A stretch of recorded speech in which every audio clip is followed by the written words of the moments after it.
Jesus, convocado os 12, deu-lhes poder e autoridade sobre todos os demônios e para efetuarem curas. Também os enviou a pregar o reino de Deus e a curar os enfermos. E disse-lhes: nada leveis para o caminho, nem bordão, nem alforje, nem pão, nem dinheiro, nem deveis ter 2 túnicas. Na casa em que entrardes, ali permanecei, e dali saireis. Versículo 5. E onde quer que não vos receberem, ao sair daquela cidade, sacudi o pó dos vossos pés em testemunho contra eles. Versículo 6. Então, saindo, percorriam todas as aldeias, anunciando o evangelho e efetuando cura por toda parte. Aqui esse é o momento em que Jesus ele passa a instrução para os discípulos dele. Jesus ele convoca os seus discípulos, escolhe os 12 discípulos e ele faz o que? Ele passa instruções para a pregação do evangelho. Jesus ele dá poder e autoridade para que os discípulos eles façam o quê? Ele expulsem demônios e efetuem milagres e curas. Então os discípulos dali daquele momento em diante, a Bíblia fala que eles saíram pelas aldeias circunvizinhas ali, fazendo esse tipo de milagres, de sinais e praticando essas curas e prodígios. Então os discípulos estavam ali cheios da presença do Espírito Santo e através desse poder eles poderiam fazer milagres e curas acontecerem naquela região onde foram impactados pela presença dos discípulos. E Jesus também, no versículo 10, no capítulo 10, ele passa a mesma instrução agora para os 70 discípulos que ele envia para pregar nas circunvizinhanças, nas cidades vizinhas também. Ele passa a mesma instrução: vai, não leve nada, não leve comida, não leve bolsa, nem alforje, né? Vai que a presença do Senhor vai estar com vocês e vocês vão acontecer o quê? Vocês vão também fazer milagres e curas e prodígios e sinais. Os discípulos receberam claras instruções sobre o que fazer e o que não fazer para saírem na pregação do Evangelho. Tudo tem que ter um preparo. Jesus não enviou eles de qualquer forma: vocês vão pregar o Evangelho. Não, Jesus deu as instruções. Por isso que sempre que a gente for pregar o Evangelho, precisa de quê? Precisa se reunir para que passa as instruções, né, para que todos entrem em acordo, em consenso, para não dar divergência de opiniões no momento que formos fazer visitas missionárias ou formos fazer algum trabalho realizado por Deus. Porque onde há dissensão, o Espírito de Deus não trabalha. Onde há intriga, conflitos, né, indecisão, é impossível do Espírito Santo de Deus trabalhar. E ali os discípulos saíram. E onde quer que eles iam, tinham pessoas cheias de demônios. Espíritos malignos apoderavam-se daquelas pessoas. Quando Jesus veio, parece que no tempo que Jesus veio tinha mais gente demoniada, né?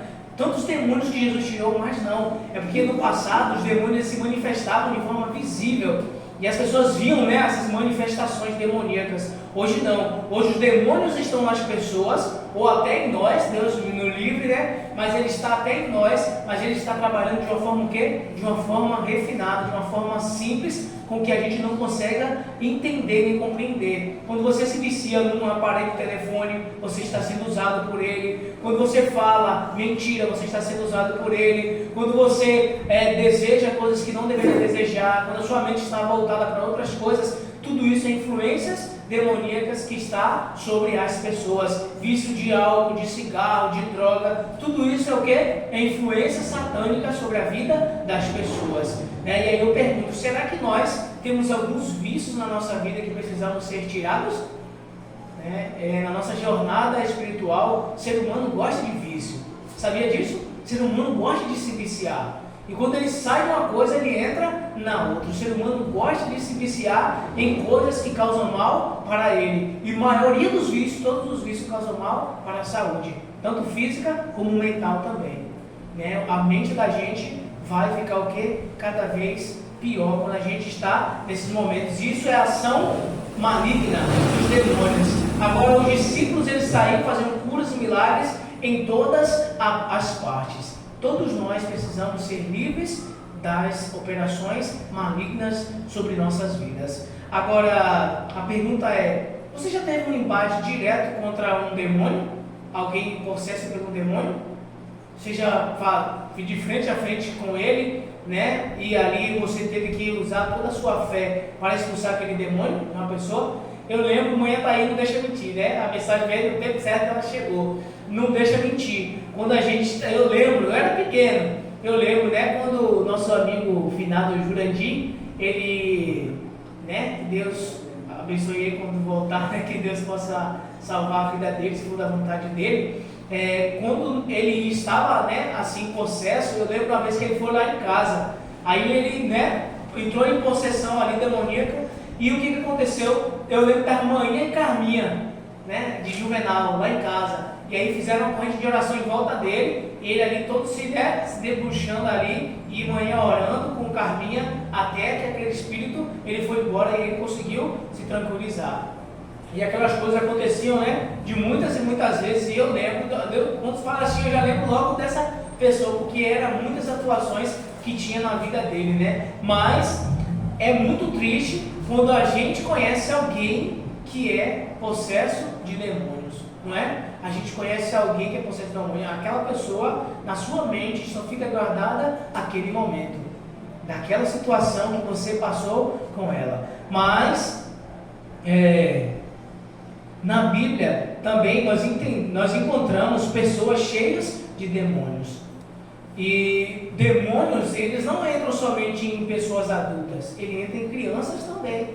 Sabia disso? Eu lembro da minha manhã falava assim, ó, você está fazendo alguma coisa, estudando a Bíblia, e o menino está brigando, está gritando para lá e para cá, para saber que ali você vai estar estudo bíblico, né? Para uma pessoa está estudando a Bíblia, e tem uma criança ali, e a criança não para lá e para cá, e grita, e esperneia, pode saber que aquilo ali não é coisa de Deus. Pede a oração, joelha, ora ali, né? Fecha o olho ali, e pede para que Deus acalme o espírito daquela criança, porque não é coisa de Deus. Você sabia disso? Né? Tem que tomar cuidado também, que a gente acha que criança é anjinho e o demônio não se apodera do corpo de uma criança. Mas devemos tomar muito cuidado, porque os demônios, ele não escolhem a quem pegar, né? Ele pega em qualquer coisa e também ele entra em qualquer pessoa, se abrir espaço para que ele possa entrar. E aqui na Bíblia a gente vai agora para o texto de estudo realmente. Aqui eu só falei para vocês terem aqui um entendimento do poder que Deus passou para os discípulos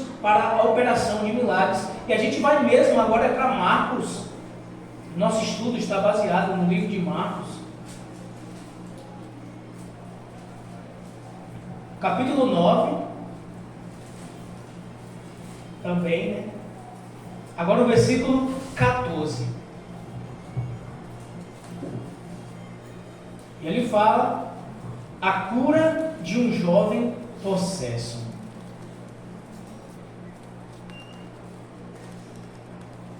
Amém? Já? Assistiu hoje? Viu? A cura de um jovem possesso.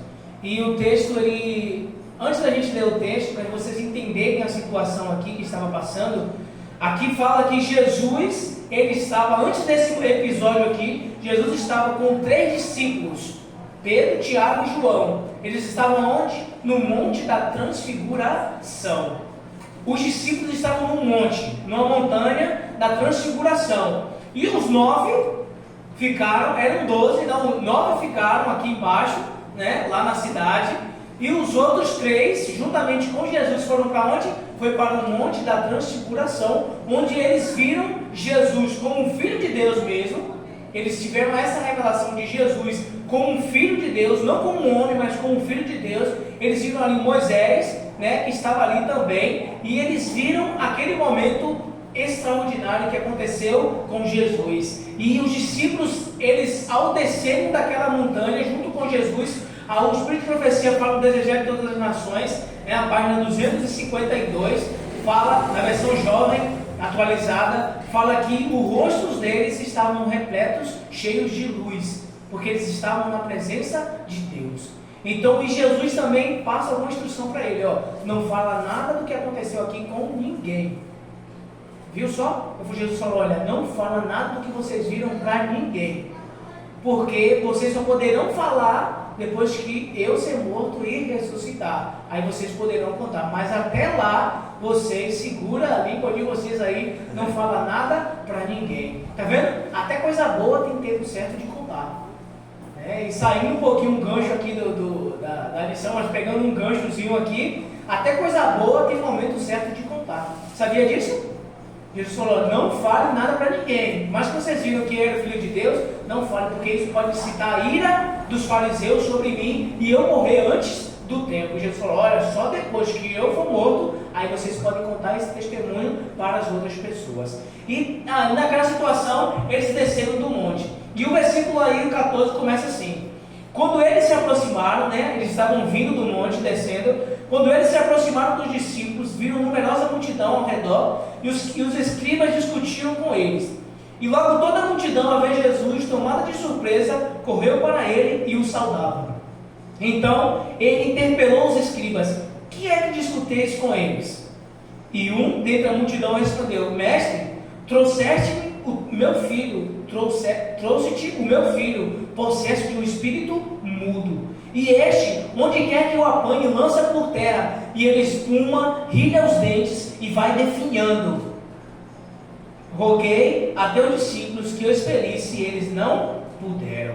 Aqui fala que quando Jesus se aproximou daquela multidão, alguns foram ao encontro de Jesus e começou a saudar de Jesus, mestre, seja bem-vindo, está acontecendo alguma coisa aqui, precisamos da presença do Senhor. E ali quando os discípulos, eles estavam lá, teve uma grande multidão ali que começou e Jesus falou: o que vocês estão aí, fariseus e escribas, discutindo com os discípulos?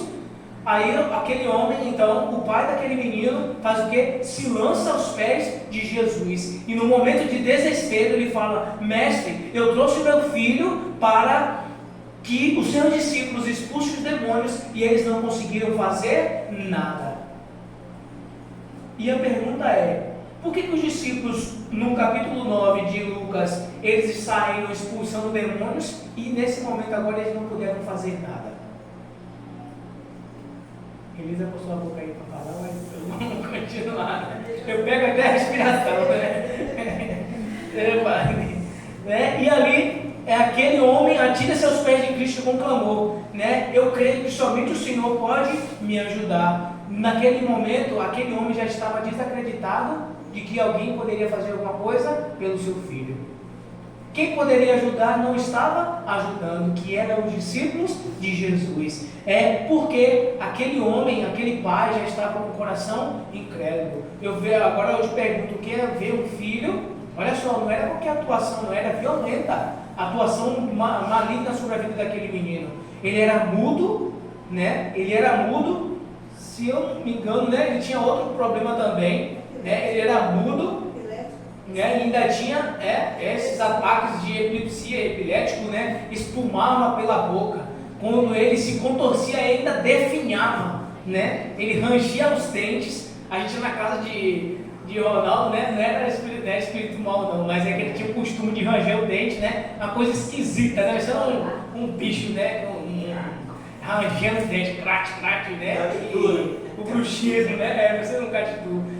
O bruxismo, mas ele ficava ali roendo o dente, e era coisa esquisita. Imagina uma criança, um menino ali, era uma criança mesmo, não era jovem, porque jovem era lá de Jerusalém, era novo assim, já adolescente, já chamava de homem, mas era um menino mesmo, já era pequeno, não era grande, e era um menino, estava com um mudo por causa do demônio e tinha crise de epilepsia, e aquele homem já estava incrédulo porque ninguém dos discípulos de Deus, de Jesus, dos 9 que estavam ali, não puderam fazer nada. Mas uma coisa é interessante: quando nós nos lançamos aos pés de Jesus, nenhum mal pode subsistir sobre nossas vidas. Sabia disso? Se você tiver algum demônio que está te atormentando a tua vida, com algum vício, alguma prática maligna, alguma coisa que você vê que não é de Deus, Jesus ele fala: todo que o Pai me der, de modo algum lançarei fora. Tudo que vier a mim, eu jamais rejeitarei. Isso está em João 6,37. Jesus fala: o que vier a mim, eu não lançarei fora de jeito nenhum. E aquele homem foi até ao encontro de Jesus. E naquele momento, continuando o texto aqui, versículo 18: e este, onde quer que o apanhe, lança por terra e espuma, rilha os dentes e vai definhando. Roguei a teus discípulos que eu expelisse, e eles não puderam. Então, versículo 19, Jesus lhe disse: ó geração incrédula? Até quando eu estarei com vocês? Até quando vos sofrerei? Trazei-o. Naquele momento, Jesus estava dando uma reclamação para aqueles discípulos. Jesus estava falando: olha, vocês são muito incrédulos, vocês não têm fé, vocês não conseguem expulsar o demônio dessa criança. Por que vocês não conseguem fazer isso?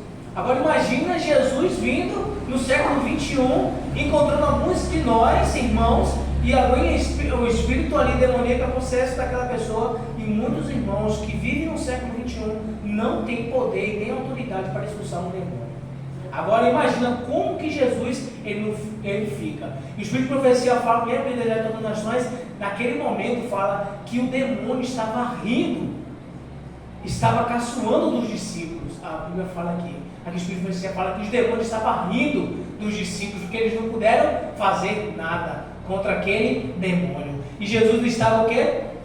Falando contra a descrença daqueles homens. Jesus falou: até quando eu vou estar com vocês?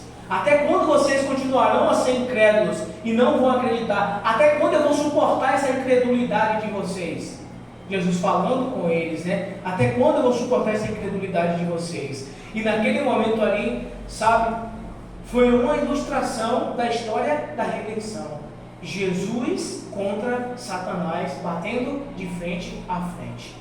O empate ali estava mais uma vez acontecendo. Satanás contra Jesus, o Filho de Deus. E eles estavam ali em conflito, né? Um conflito cósmico que só vai finalizar com a destruição de Satanás de uma vez por todas. Aquele conflito estava ali na visão de todas aquelas pessoas. E o príncipe das trevas se encontrou mais uma vez no campo de batalha contra o príncipe da luz. E o embate foi grande. E ali, né, Cristo, ele veio fazer o que ele foi chamado a fazer. Jesus veio fazer o quê? Proclamar liberdade aos presos. Veio libertar os oprimidos das mãos de Satanás. Jesus veio fazer isso. E Jesus, ele ali no versículo, continuando aqui no versículo 22, mas vamos ler todo o contexto, né? No versículo 20, trouxeram-lhe, quando ele viu Jesus, o Espírito imediatamente o agitou com violência e caindo ele por terra, revolvia-se espumando. Perguntou Jesus ao pai do menino: há quanto tempo isto acontece? Ou vem acontecendo? E o pai respondeu: desde a infância. E muitas vezes o tem lançado no fogo e na água para o matar. Mas se tu podes alguma coisa, tem compaixão de nós e nos ajuda. Jesus perguntou: há quanto tempo esse menino está assim? O pai contou toda a história de sofrimento que ele estava passando com aquele menino. Aquele menino tinha que viver vigiado 24 horas. Porque quando o demônio entrava na mente, né, na vida daquela criança, daquele menino, não sabia qual era a hora. Então tinha que estar vigiando ele todo o tempo. Se tivesse um fogo, o menino ia se jogar no fogo, ia morrer queimado. Se tivesse uma água, ia afogar, ia se jogar na água e ia morrer afogado. Né? E todos os momentos aquela criança tinha que viver vigiado por todos os lados. E o pai contou a história ali para ele, né? E o pai não estava mais conseguindo suportar aquela situação. E ele falou: se podes fazer alguma coisa, tende compaixão de nós e nos ajuda. Olha só o que o pai falou: se podes. Até aquele pai agora estava duvidando do poder de Jesus. Olha só, foi onde a gente leu hoje. Foi na lição. Você lembra na lição no rodapézinho a pergunta lá tem um grifado de Pedro, falou que a reputação de Jesus e de Deus está no nosso desenvolvimento espiritual. Não foi isso que falou lá na lição? Até a reputação de Deus, né, no caráter, né, no desenvolvimento do nosso caráter, né? A honra, né, de Deus, né, a reputação, a honra de Deus, de Jesus Cristo, está no aperfeiçoamento do nosso caráter. Os discípulos estavam naquele momento fazendo o quê? Desonrando o nome de Jesus. Aquele pai já não estava mais acreditando. Isso é o testemunho que a gente dá no nosso dia a dia. Será que as pessoas ainda estão acreditando em Jesus? Ou as pessoas estão falando: rapaz, não existe mais crente como antigamente não? Será que quando ele olha para a nossa vida e fala assim: rapaz, não existe mais crente igual antigamente? Não é esse crente. Esse é o crente do século 21. Eu acho, né, tem pessoas que falam: eu acho que ninguém crente desse século aqui vai ser salvo não, só do passado. Algumas pessoas falam. né? E os discípulos estavam naquele momento envergonhando o nome de Jesus, a ponto daquele pai estar duvidoso se Jesus podia ou se Jesus não podia curar aquele filho dele. E Jesus respondeu no versículo 23, ao que lhe respondeu Jesus: se podes, tudo é possível ao que crê. Jesus falou: se eu posso, tudo é possível ao que crê, né? Aquele homem então, imediatamente, no versículo 24, o pai do menino exclamou com lágrimas: eu creio, ajuda-me na minha falta de fé. Aquele pai em lágrimas, chorando, né? Imagina aquela cena lá, alguém tentando segurar as crianças, aquele homem lançou-se aos pés de Jesus e começou aquele choro, e o menino gritando lá endemoniado, e os discípulos sendo zoados, e os fariseus de um lado, e os outros discípulos de outro. O que aconteceu? Aquele momento ali eufórico, aquele pai que não estava suportando tanta emoção, passando ali ao redor dele, ele caiu em lágrimas e aos pés de Jesus falou: se tu podes, ó Pai, então cura o meu filho, que eu não aguento mais essa situação. Nós também precisamos pedir que Jesus cure a nossa vida, que nos liberte das operações dos malignos, dos demônios. Nós precisamos nos render aos pés de Jesus em lágrimas, em pranto: Senhor, tira esse mal que habita em mim. Porque muitas vezes, meus irmãos, a gente acha que o processo de demônio, como eu falei, é só as pessoas que pegam o demônio e rodam para cima e para baixo aí, e caem, e levantam as cadeiras, né, e quebra, e quebra tudo, e tem que ter vários homens para segurar. Não, às vezes as possessões malignas são de forma tão sutil que a gente às vezes está enredado com um demônio que a gente não sabe. Como eu falei no vício é coisa do demônio, né? Eu já vivi nela, a gente vive tanta coisa, já vivi vida de vício, né? De tantas coisas, né? Mas graças a Deus, ao olhar para Jesus e ao pedir poder sobre a minha vida, Jesus conseguiu me libertar. É só nele, meus irmãos, que a gente consegue ter libertação. Se você olhar para você mesmo, você não consegue se libertar. Tem tantos vícios, né? Para homem, para mulher, para criança. Satanás é expert em criar coisas para viciar, jogo de azar, pornografia, né? Tem tanta coisa que a gente pode se viciar. Na rede social, a gente se vicia em tudo, que a gente é do mal, a nossa tendência é do mal, a nossa natureza é pecadora. Então surgiu o pecado, é igual, né? Surgiu uma coisa nova, um produto novo, o que as pessoas fazem? Todo mundo vai comprar, corre para comprar. Lançou uma sandália, né? Um jogador, um cantor, um famoso lançou uma roupa diferente, todo mundo cai para cima para comprar. A mesma coisa é o pecado. Satanás lançou um pecado novo, todo mundo cai em cima e começa a se viciar. Então precisamos pedir a intervenção de Deus, como aquele homem também pediu a intervenção de Deus para o seu filho. E aí no versículo 24 e 25 diz que imediatamente o pai do menino exclamou com lágrimas: eu creio, ajuda-me na minha falta de fé. Vendo Jesus que a multidão concorria, repreendeu o espírito imundo, dizendo: espírito imundo, mudo e surdo, viu? Ele era mudo e surdo, eu te ordeno, sai deste jovem e nunca mais tornes a ele. Jesus, com toda a autoridade, expeliu aquele demônio. E aquele demônio era de surdez, e também o menino era mudo e surdo. Olha só, duas deficiências. Aí eu ficava, depois que eu vi esse versículo, eu fiquei na dúvida: será que tem muito mudo aí que é espírito demoníaco? Né? Mas tem gente que tem espírito de demoníaco, sim. Tem uns que são, alguns são, né, doenças mesmo, físicas, né, algumas necessidades ali físicas, mas tem pessoas que podem até a ponto de ficarem mudo ou surdo por causa da operação de demônio na vida da pessoa. Viu só como é triste quando o espírito imundo cai sobre a vida de uma pessoa? E Jesus, então, com toda a autoridade que lhe foi dada, ele fez o quê? Expulsou de uma vez por todas. E Jesus falou: nunca mais torne a esse jovem. O que Jesus faz, meus irmãos, não tem dúvida. Jesus não deixa dúvida se ele curou ou se ele não curou. Nunca mais você vai sentir aquela dor. Sabia disso? Que tem gente que fica com dúvida: será que eu fui curado? Será que eu não fui curado? Está com uma dor ali, alguma coisa, aí de repente passou aquela dor, passou uma medida sem dor, aí fica: eu orei, será que eu fui curado? Será que eu não fui curado?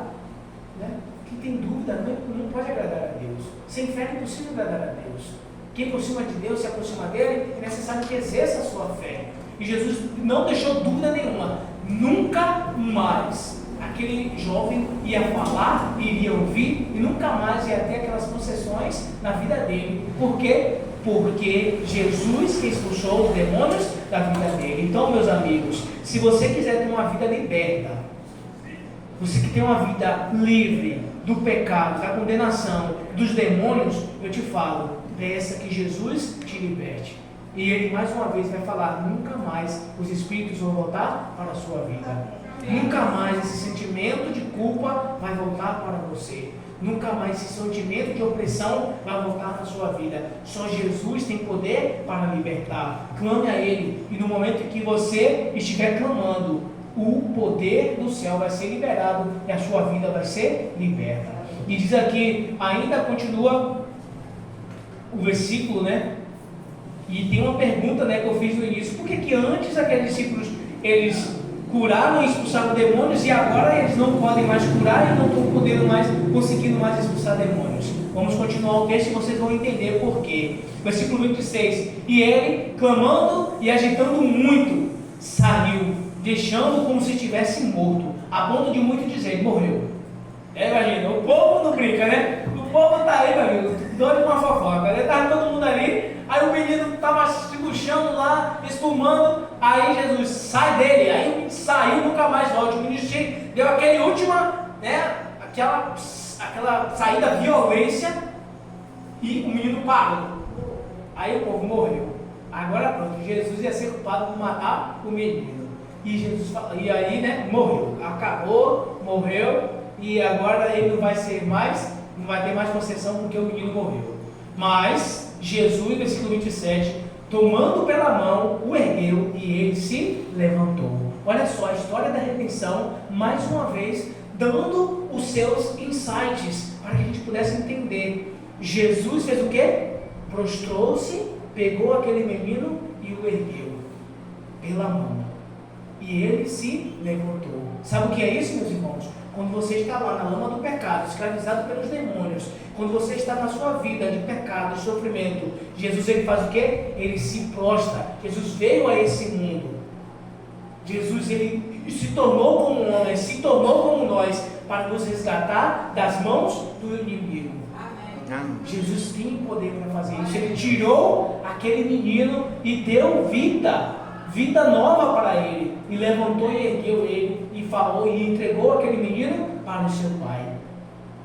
E o versículo, aqui, só antes da gente ler o versículo, fala que, aqui no Desejo de todas as Nações, fala que foi uma ilustração da redenção, o divino ser curvando-se para salvar o perdido. Também representa a missão dos discípulos. Os servos de Cristo não devem passar a vida a sós com Jesus. Porque tem muita gente, a salvação é o quê? Individual, não é isso? Eu não posso salvar a Jéssica, por mais que eu esteja casado com ela, e ela não pode me salvar, por mais que ela esteja casada comigo. Minha mãe não pode me salvar, por mais que eu seja filho dela, e eu não posso salvar ela, por mais que eu seja filho dela também. Então, né, aqui falou, os servos de Jesus, os discípulos de Jesus não podem ter uma vida a sós de comunhão com Jesus. Agora como? Não é para a gente entrar no quarto e falar Deus em secreto, não é assim que a Bíblia fala, que a gente tem que ter um momento lá a sós com Deus, mas não é para viver somente a sós. Aqui falou, os discípulos de Cristo não devem passar momentos somente, né, passar a vida a sós com Jesus, no alto da montanha. É lá embaixo, na planície, que as pessoas estão sendo escravizadas por Satanás e estão esperando pela palavra de fé que vai libertá-los.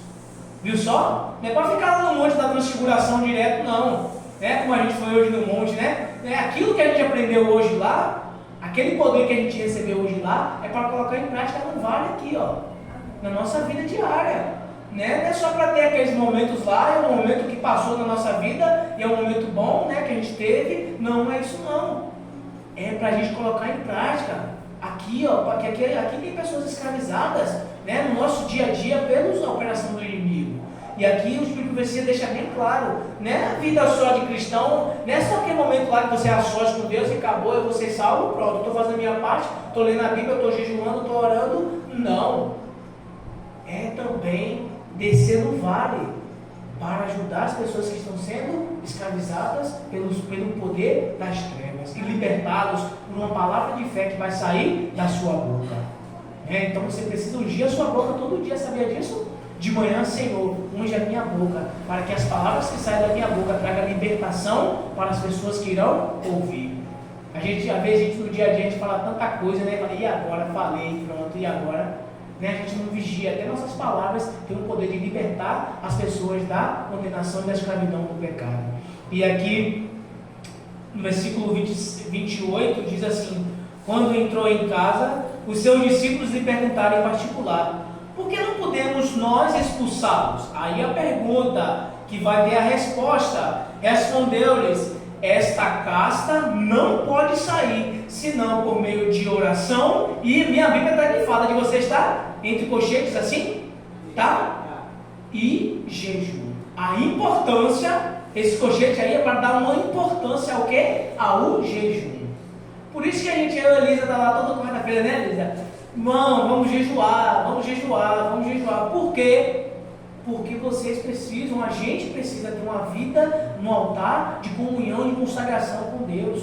Porque se não for assim, tem espíritos que estão rodeando as pessoas e a gente, que só sai com jejum e oração. Se não for assim, não vai sair não. Agora, por que aqueles discípulos, eles não conseguiram expulsar aqueles demônios? Olhando assim, a gente acha porque o discípulo não jejuava, né? Não é assim? Os discípulos não jejuavam, por isso o que aconteceu? Eles não conseguiram expulsar aquele demônio. Mas Jesus mesmo falou, quando Jesus estava lá com os discípulos, eles perguntaram: ô Jesus, por que os discípulos de João, eles jejuam e oram, né? E a gente não jejua? Jesus falou: olha, quando eu estou aqui, vocês não precisam jejuar, mas quando eu for, aí vocês precisam. Se Jesus mesmo falou aquilo, por que os discípulos então, eles não expulsaram demônios, não tinha naquele momento ali a carência, né, de jejuar? Sabe por quê, irmãos? O Espírito de profecia é regra. Se você olhar por conta própria, você não vai entender, mas pela fé, você vai entender. Aqui fala assim: a descrença deles, a qual impedia que tivesse uma simpatia mais profunda para com Cristo, e o descaso como o que consideravam a obra sagrada confiada a eles é o que causou o seu fracasso. O que foi aqui? A descrença deles, a qual impedia que tivesse uma simpatia mais profunda para com Cristo, e o descaso com que consideravam a obra sagrada confiada a eles, foi o que deu fracasso para eles. Eles fizeram a obra de Deus de qualquer maneira, descaso com a obra do Senhor, né? Deus deu uma missão para eles, fizeram fazer o quê? Cumprir a missão. Mas eles fizeram da obra do Senhor o que eles fizeram. O que isso significa? Quando alguém pede você fazer alguma coisa para Deus, você faz de qualquer jeito, de qualquer forma. Ou você não está nem aí para a obra do Evangelho, não está nem aí para pregar o Evangelho, para salvar outras pessoas. Isso significa que você não tem autoridade nenhuma para expulsar demônio de ninguém. Não é? E ainda diz assim mais: eles estavam descrentes. E aqui outro ponto também: movidos pelo ciúme dos 3 discípulos escolhidos para ir com Jesus para a montanha, eles ficaram remoendo seu desânimo e mágoas pessoais. Sabe por que eles não puderam expulsar aquele demônio? Porque eles estavam com inveja e com ciúme dos 3 discípulos que Jesus chamou para ir para o monte com ele, e os 9 ficaram cá embaixo. Eles estavam com inveja e com ciúme, porque eles não foram chamados por Jesus para subir a montanha. Viu aí? A inveja e o ciúme. Espíritos demoníacos. Quando uma pessoa canta bem na igreja, você sente inveja? Quando a pessoa prega bem, você sente inveja? Quando a pessoa passa o estudo bíblico bem, você sente inveja? Isso também pode ser o quê? Um defeito, uma falha de caráter em nós, que Satanás pode pegar isso para fazer o quê? Para jogar na nossa cara. Quando você for expulsar ele, vai falar: você quer falar o que comigo? Você sente inveja do irmão. Eles estavam com sentimentos ali tão perturbados e disturbados, mágoas, ressentimento. Escolheu João, por quê? É igual aqui, o irmão só manda o fulano de tal passar lição. O irmão só escolhe fulano de tal para cantar. Por quê? Só fulano de tal pode cantar e eu não posso cantar. É porque fulano de tal canta melhor que eu? Por que eu não sou chamado para pregar de sábado e todo mundo é chamado? E aí começa o quê? O espírito maligno a operar na mente das pessoas. E eles estavam com inveja. Inveja é espírito do Satanás. devemos tomar cuidado, né, com nossos sentimentos. A nossa alma devemos deixar a nossa alma fechada. Não pode abrir brecha para Satanás, não, porque ele está aí para operar essas coisas na nossa vida. Devemos fechar as brechas que o mundo tenta trazer para nós. E ali foi isso que eles não conseguiram expulsar os demônios. E hoje em dia é tudo conjunto: oração, jejum, vigilância. Aqui, fazer a obra de Deus com zelo, com amor, estar preparado todo o tempo para a obra do Senhor. Tudo isso te faz uma pessoa preparada para expulsar demônios da vida de outras pessoas. E melhor ainda, melhor do que expulsar demônios da vida de outras pessoas, é expulsar o demônio da nossa vida. Não é? Que a gente quer expulsar, tem gente que quer expulsar o demônio da vida de todo mundo, né? Caiu e vai correndo para botar a mão na pessoa para tirar o demônio. Mas não quer expulsar o demônio que vive na vida dela mesma. Então devemos vigiar a todo tempo. E aqui, se eu termino com uma citação também, aqui uma citação do Espírito de Profecia: somente a fé que leva a total dependência de Deus e uma dedicação sem reserva ao seu trabalho pode trazer a ajuda do Espírito Santo para a batalha contra os espíritos maus. Somente a fé dependente de Deus, está com fé, a entrega na mão de Deus, sem duvidar. Ele está cuidando de você.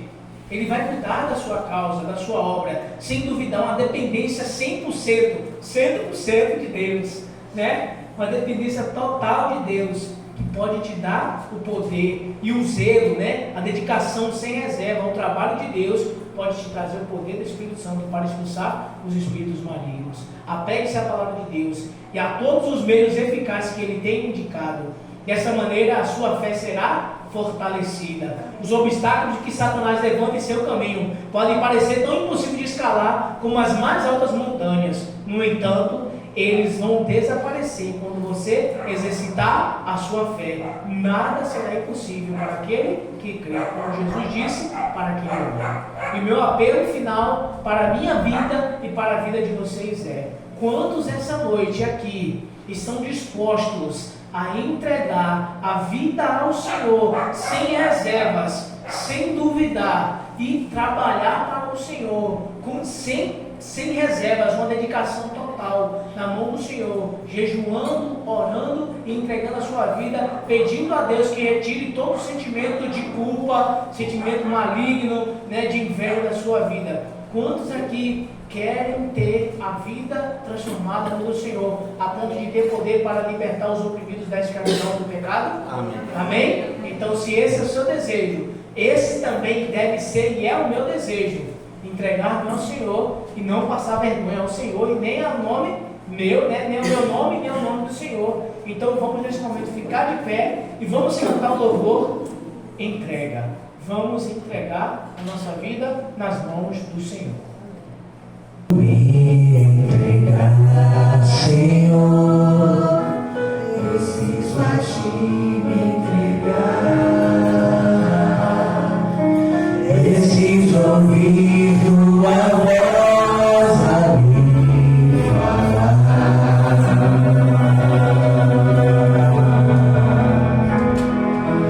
Não tenho nada a Te oferecer, somente um coração puro e pecador.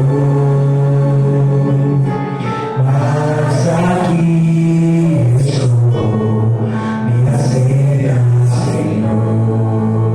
Entregue ao Senhor. Toma os meus pensamentos, meus dons e meus bens.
somente um coração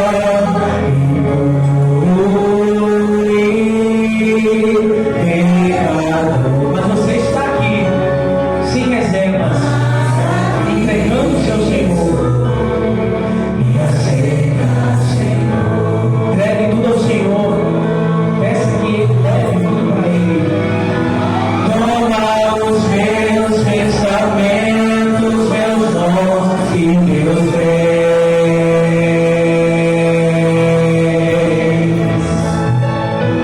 Toma o meu coração e tudo que ele tem.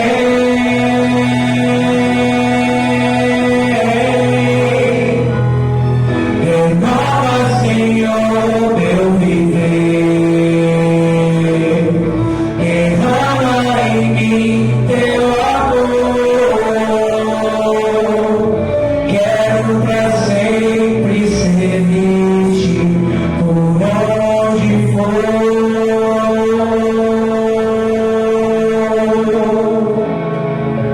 Quero pra sempre servir-te por onde for.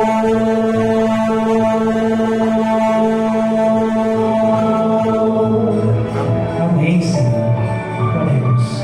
Querido Deus, Pai maravilhoso, muito obrigado, Pai, porque essa noite foi uma mensagem, Pai, de advertência, uma mensagem de admoestação, uma mensagem doutrinária, Pai, uma mensagem que traz para nós a responsabilidade de carregar um nome que está acima de todo nome, de proclamar esse nome, o nome de Jesus, no qual todo o universo, os céus, a terra e o inferno, todos se prostram diante desse nome, no nome de Jesus, meu Pai. No nome de Jesus, nós temos poder para expulsar demônios, temos poder para expelir o inimigo da nossa vida e da vida de outras pessoas também, ó Pai. Portanto, Senhor Deus, queremos te pedir, nos enche com o teu poder, que nenhum sentimento de inveja, egoísmo, ressentimento possa estar permeando a nossa mente, mas que somente espíritos de paz, de amor, de alegria, de bondade, de compaixão estejam na nossa mente, ó Pai, renovando a nossa mente para que a gente possa experimentar a boa, perfeita e agradável vontade do Senhor. Amém. Muito obrigado, Pai, porque através dessa história nós podemos carregar Jesus no nosso coração e entender, ó Pai, que é somente através dele que nós temos o poder para vencer as hostes satânicas. Muito obrigado, ó Pai, porque muitos que já morreram venceram, ó Pai, o inimigo através do joelho no chão e do jejum. E agora chegou a nossa vez de colocarmos o nosso joelho no chão, calejar o nosso joelho e jejuar, ó Pai, entregar nossa vida ao Senhor, para também expulsar os demônios das vidas das pessoas que estão sendo escravizadas pelo pecado. Muito obrigado, Pai, por tudo. Fique conosco. Honra o teu nome através da nossa vida, Pai. Te pedimos, te agradecemos. Em nome de Jesus. Amém.